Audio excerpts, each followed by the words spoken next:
So you mentioned it was an individual, not like a corporation. Well, it was an individual representing. Oh, okay. So, that's what I mean. Yeah. Oh man, you're just. Yeah. Do you even want money? No, just no money. I mean, I would love that, right? In a case where, I mean, this is something I care about too, is getting us to publicly finance elections, where it's really not dependent on that. Dive into that a little bit, because a lot of people publicly financing elections is, and explain kind of how it would change things a little bit. Yeah. So when it comes to publicly financed elections, if you think about it, all our elections from president on downwards are all privately run, right? They ask for money from people, from corporations, from unions, from organizations, what have you, and all this private money, amounting to probably billions now at this point, especially in this presidential cycle, right, is just basically, in my opinion, kind of just wasted, just used on stuff for like marketing, essentially, right? It's kind of crazy to think about it, right? How much money is used. And if we could say, and we factor in that elections and electing good people is in the public interest, and we use public money to do so, we can get to publicly finance elections, where hopefully that evens the odds. Public funding as like taxpayer money, so the states and federally would have an actual budget that they would. So I remember early on, right? It was Senator Christian Gillibrand. I think she had the whole idea, and I think other people got the idea too. The democracy dollars, right? There's several different ways of doing it. There's matching funds, right? There's voucher way, right? So say, Tim, you donate $50 to me, the government matches your $50 contribution to me. So in effect, it doubles your donating power, right? Because especially for those who are disenfranchised in democracy, right? Working class, people of color who do not have a lot of extra cash to just throw at people, right? Can also be more enfranchised in the system, right? So there's different ways of doing it. And there's a lot of different schemes, right? Well, so I think it was Andrew Yang. He was talking about why you kind of see the same demographic of people running for president every year, and it's because that demographic is the type that can shell out money. So and that's a little bit, that could be kind of a controversial topic, and so that wasn't my words, that was Andrew Yang, but that's I would agree with Andrew Yang. I agree.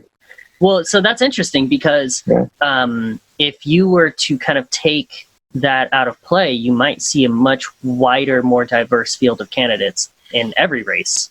Because I've ran a campaign, you're running a campaign. We know campaigns are expensive, and anyone who's watching this who doesn't know, campaigns are very expensive. And money and time and emotion. It's everything.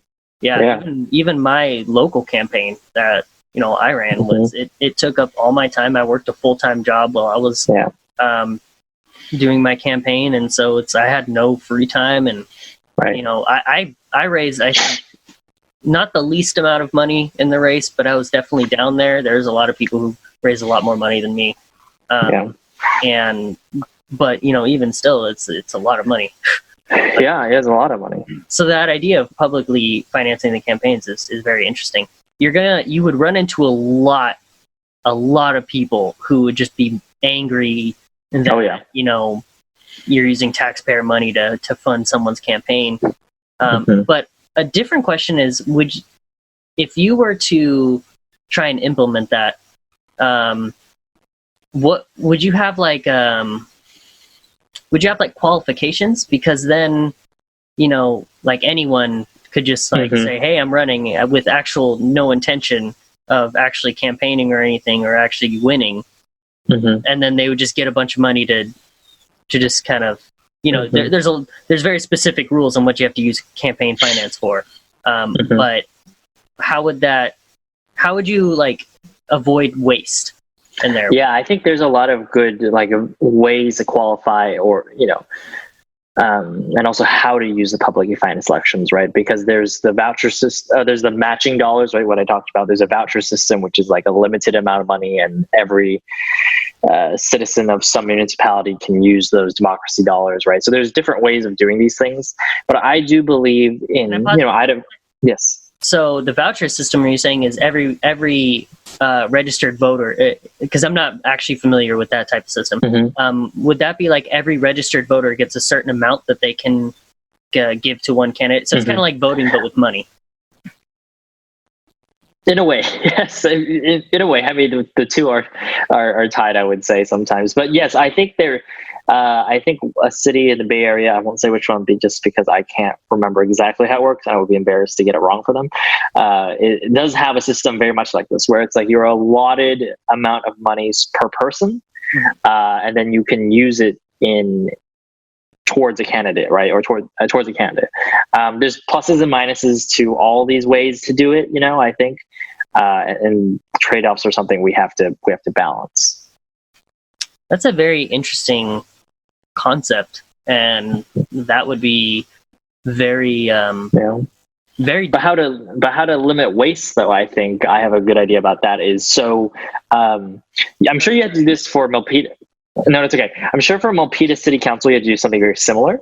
But you had to collect a certain amount of signatures to even be on the ballot. Yes. How many was it for Milpitas? It's 30. 30? Yeah. So no, it's okay. For the state assembly, the minimum I think was like 40, 60 or something like that.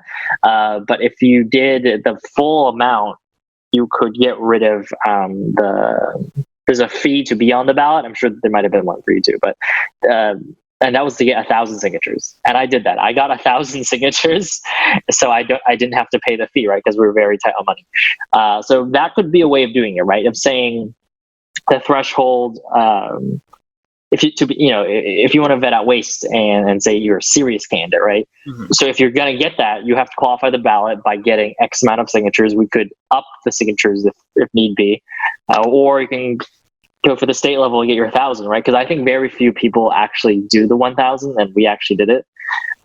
So that could be a system, right, to vet out who's serious about it, and with a real grassroots measurable metric. I don't think it's out of reason to say if you get 30 signatures run for city council, we'll allot you the publicly financed system, whatever it is we have in place, or you triple it, double it, what people think is fair, right? Yeah. To be serious, if you got 100 signatures, I would gander in Milpitas, I would gander to say you were serious enough, right? You went out and got 100 signatures from real voters. I think that you're serious. But there's things, we have to strike with the fairness, right? Because my vision and my belief about it is we have to make our system more democratic, lower D, more democratic, and more inclusive, especially of younger people, especially non-traditional candidates, people of color. Because Andrew Yang, I would agree with the Andrew Yang sentiment is like, and from having run a campaign, it's like unless you're independently wealthy, or you have a lot of free time, or both, right? It's very difficult, right? If you're holding down 1 or 2 full-time jobs, you have to take care of a family. Very difficult to do it unless you have, or you sell out, right? That's like, there's no real way.